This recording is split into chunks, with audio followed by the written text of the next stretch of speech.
clear heads. Oh, no! Battles deep into the night has left the stadium entirely. You're listening to the Baumbastic Podcast with Andrew Ellis on Inside Arkansas. What's going on, everybody, and welcome back to the Baumbastic Podcast presented by Inside Arkansas and hosted by Andrew Ellis. Today's show is brought to you by Roback Apparel. Go to roback.com to get 20% off your first purchase with the promo code HOGSBY20. That's RHOBACK.com. Promo code HOGSBY20 for 20% off your first purchase. It is a Monday. It is August 4th. Fall camp is here, and so we got a lot of football coverage going on Inside Arkansas Live. And we're going to be doing that all fall camp leading you up to the football season. I know everybody's excited, but it's always baseball season in this household, in this brain of mine. I'm coming to you from an undisclosed location. Miami, Florida is the undisclosed location. Wanted to do a cool little thing where I have, if you're watching on YouTube, wanted to do a thing where I had like the view behind me, but the lighting didn't really work out. Doesn't look as cool as I wanted it to. So now it just looks like I'm recording this at a high school theater. With a curtain behind me, but whatever, got to make the show must go on. And so I wanted to come and talk to you guys today. Again, Dave Van Horn met with the media last week. I believe it was on Wednesday, Thursday, somewhere, one of those days, and talked for about 35 minutes. And anytime the head baseball coach talks, for a guy like me, that's big because it gives us something to go off of. And again, I feel like if you've been listening to the Baumbastic Podcast, and I say this a lot, if you've been listening, you're not surprised by things that happen. And so if you listen to Dave talk the other day, you probably weren't stunned by most of what you heard. Because again, we try and break down every position, who's starting where, what's kind of the lay of the land at each spot. But I do think it's nice to hear from Dave and sort of get that definitive, standing of where things are. And again, it's the off season. A lot is going to change between now on August 4th and February when the season starts. And then even more can change from February to June when the season ends. And so, we're always going to have to kind of keep that ability to adapt and understand, okay, things are changing. There's moving parts. Guys get hot. Guys get injured. Guys go cold. You move things around. And so we never really have a definitive, oh, this is the lineup and here it is. But I feel like, as we move forward closer to fall practice, which will, get going before you know it in just a few weeks. So school's about to start like next week. So everybody's going to be moved in. Everyone's going to be enrolled.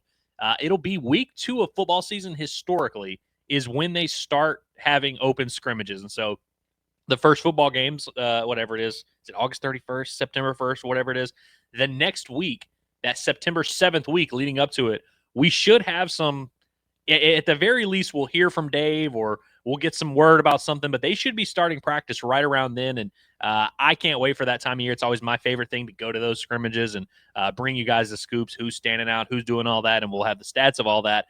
That's when we can really start arguing with each other and, oh, this guy looks good, and maybe he'll start here. But as we move into fall practice, I feel like, maybe this is just recency bias here. I can't remember a year going into the offseason, not going into the season. Usually by the time February rolls around, we have a pretty good idea of, okay, these are the starters. Here are the next 2 guys. Going into the offseason, going into fall practice, I cannot remember there being like less controversy really. And not to say that there's no controversy. There's no questions to ask, no conversations to be had, but there's really not a ton of unknown. The one big unknown, in my opinion, is that shortstop position. Is it going to be Nolan Souza? Is it going to be one of your freshmen? Someone like Landon Schaefer, who turned down a lot of money to come to Arkansas. Someone like Carson Brumbaugh, who's a big-time athlete, can fill a bunch of different, brings a lot of skill sets to the table. Is it going to be someone like that? Will they go someone like TJ Pompey, the Texas Tech transfer? Is it someone that we're not considering at all? What is that situation going to look like? And, of course, when you come off of a season where you have the Golden Spikes winner at shortstop, it's going to be a question that a lot of fans want to know. And so we're going to touch on that a little bit. But really, if you look around the diamond, there's not a ton of controversy. And even with some of the guys that are returning, like a Cam Kojal, they're going to be in the lineup. It's just a matter of where they're going to be at. Well, Dave was asked about this situation a little bit because Nolan Souza, again, a returning starter, even though he missed the last half of the year with injury, a returning starter there, a returning starter in Cam Kojal, a returning starter in Reese Robinette, who finished the year at first base and did a really good job for Arkansas. Of course, you're going to have Ryder Helfrich behind home plate. The outfield, again, there's maybe more conversation you can have there, but I mean, you bring in Micah New, that's your center fielder right there. You bring in Damian Ruiz, one of the top bats in the portal. He's projected to start at left field. There's not really any controversy there. Kahio Aloy is a guy that I think is going to end up starting in right field every day. If he's not starting in right field, of course, he's going to be starting at DH, and then maybe right field is cleared for someone like Zach Stewart. But really, I feel like with those two guys, you have two starters right there, and then Brenton Clark is kind of the wild card here. He's going to be a redshirt freshman coming off of an awesome summer. I'm excited to see if Brenton Clark can really continue making that splash, because he made a big splash last fall, didn't end up having a great spring leading up to the season, didn't get his opportunity there, made quite the splash this summer. Will he be able to kind of build on that? Will he really force his way into that outfield conversation? I think he's going to be a guy that is going to play and is going to contribute. It's just a matter of will he, beat out someone like Zach Stewart for an everyday role? How does he look compared to a guy like Micah New, compared to a guy like Damian Ruiz? Those are questions that we're going to find out, and I look forward to doing that. But again, there's not really much conversation. Like you can have your guy that you feel, but it's really the same 4 or 5 names right there. And there's, again, not much controversy there. Speaking of the infield, though, again, it's not like there's a ton going on there at the infield, but I feel like it's kind of a domino effect. And Dave talks about a little bit of that. But I mean, if you can guarantee me, who's going to start at second base for Arkansas, and you tell me that name, I can probably figure out the rest of the puzzle just by piecing together the context clues of knowing who that second baseman is. But every spot kind of impacts another. I mean, you think of a guy like Reese Robinette, could play first base, could play third base. Someone like TJ Pompey could play third base. That's probably where I have him starting, but could play shortstop, could play second, could play first. Maybe there's an experiment there. Nolan Souza could literally play everywhere. And so it's going to be interesting to see how they figure it out. And of course, Nolan Souza, as we know, not going to be available for most of fall practice. And Dave touches on it a little bit here in this video. This is a little bit of a lengthy one. This is a little over 2 minutes of a video, but a lot of good insight from Dave into how they view this little infield conundrum that they have. And last thing for me, I'm curious how you're going to handle, Souza and Kojal are both back. They're both second basemen. Like, do you anticipate Kojal playing some first again, or kind of how do you envision those guys kind of filling in the infield? I don't really see Kojal playing first base. I think Reese Robinette will play first. I'm not saying that he won't in a pinch. Kojal's a really good infielder. Really the difference between the two is just range, and that's athleticism, taller, a little quicker. Cam's in his junior year, draft year. I think he'll be more of a third baseman pro prospect, but he can play second.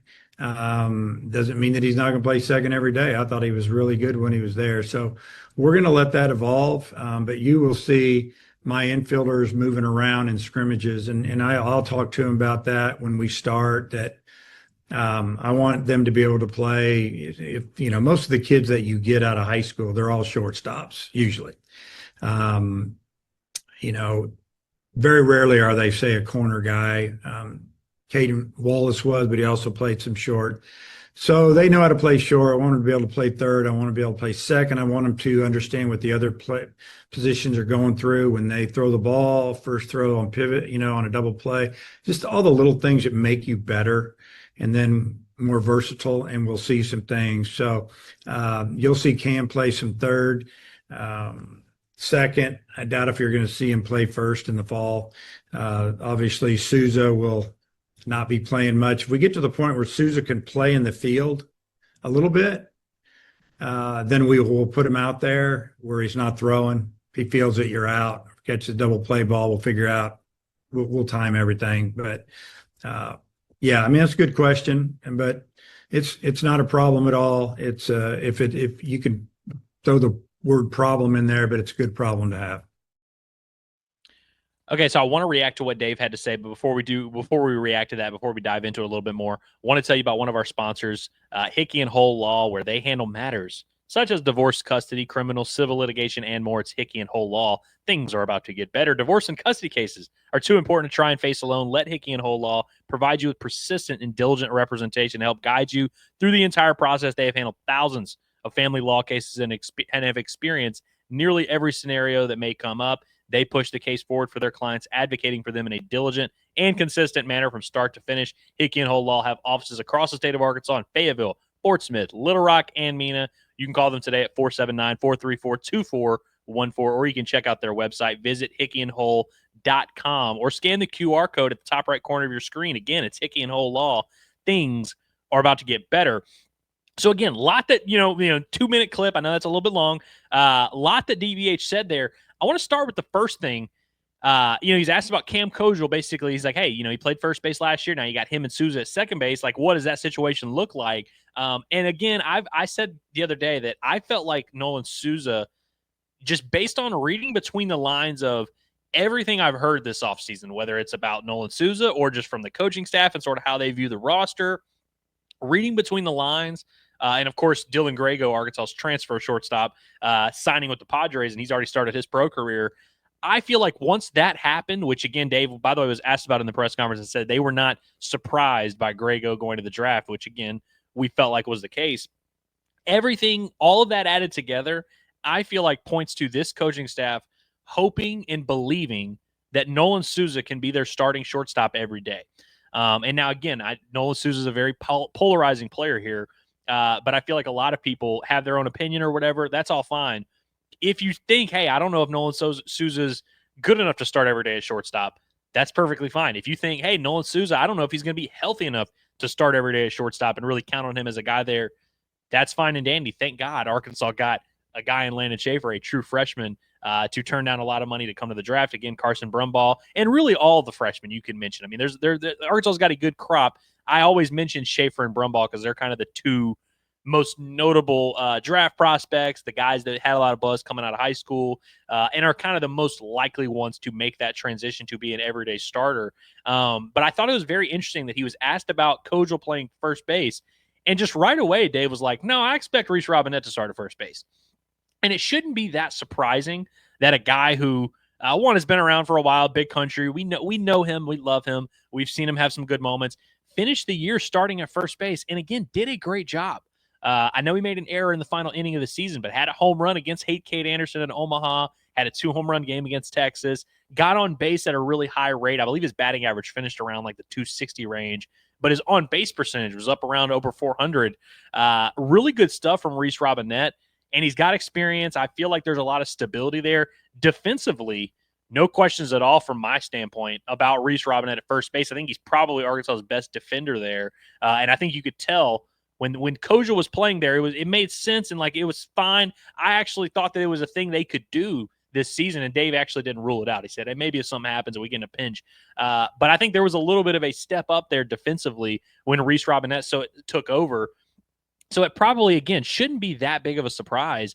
But I thought it was cool to hear Dave kind of say that defensively, which leads me to my next point. I think if you look around the diamond at Arkansas for the infield as it pertains to this fall and spring and leading up to the season, again, Nolan Souza is going to be injured for a while, so he won't really be able to play there, although Dave did mention might be able to get him in some drills later this fall. We'll see how that plays out. But if you take Nolan Souza out of the equation and really just take the shortstop position out of the equation, third base, TJ Pompey, I feel like there shouldn't be any controversy there. I feel like TJ Pompey was brought in to be the third baseman, similar to how Brent Iredale, there really wasn't much controversy there.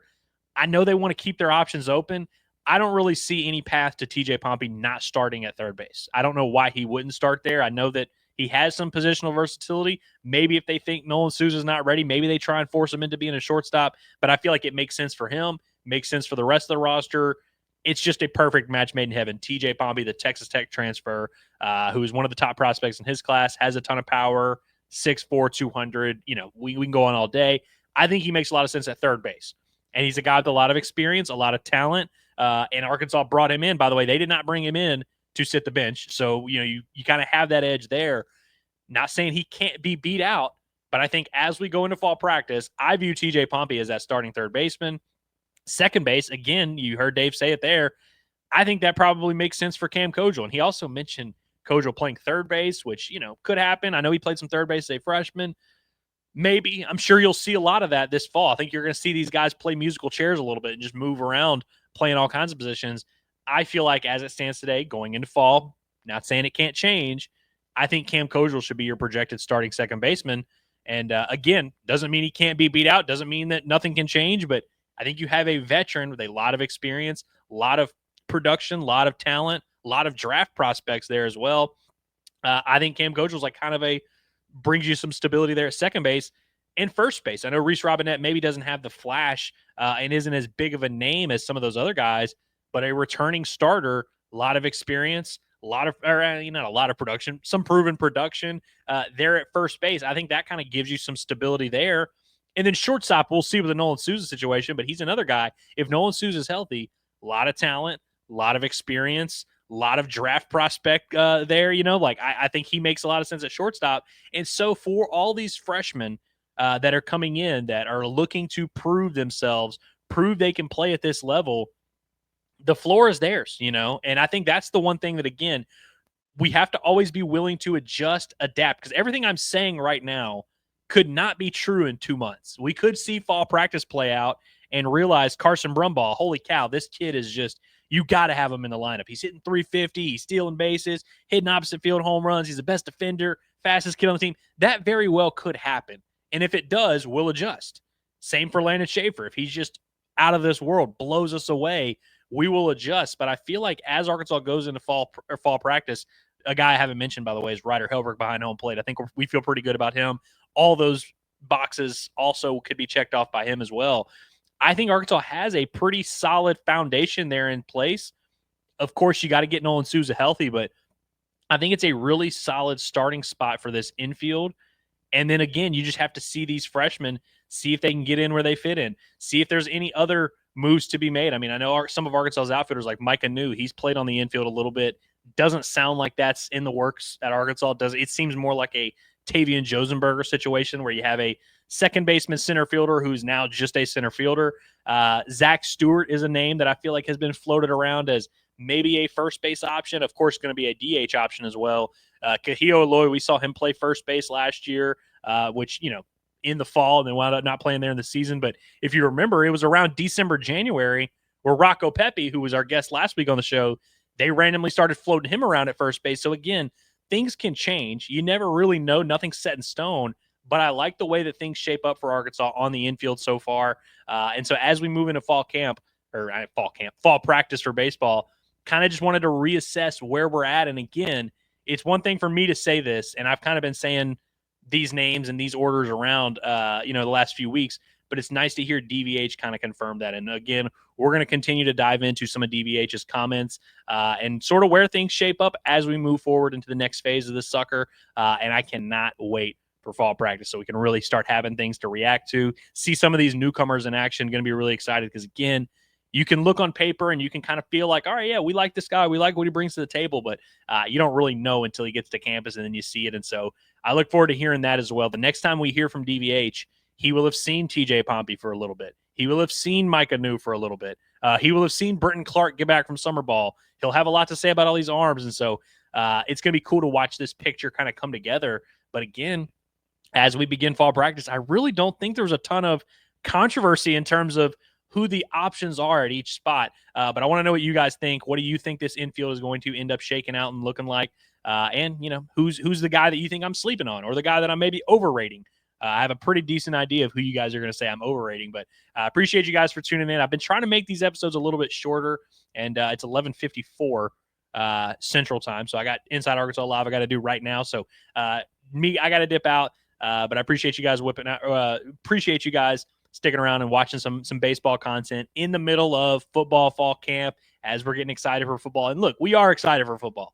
I can't wait for football season. But I also can't wait to continue bringing you guys the Diamond Hog coverage. So that's been it for today's brilliant edition of the Baumbastic Podcast. Woo damn pig as always.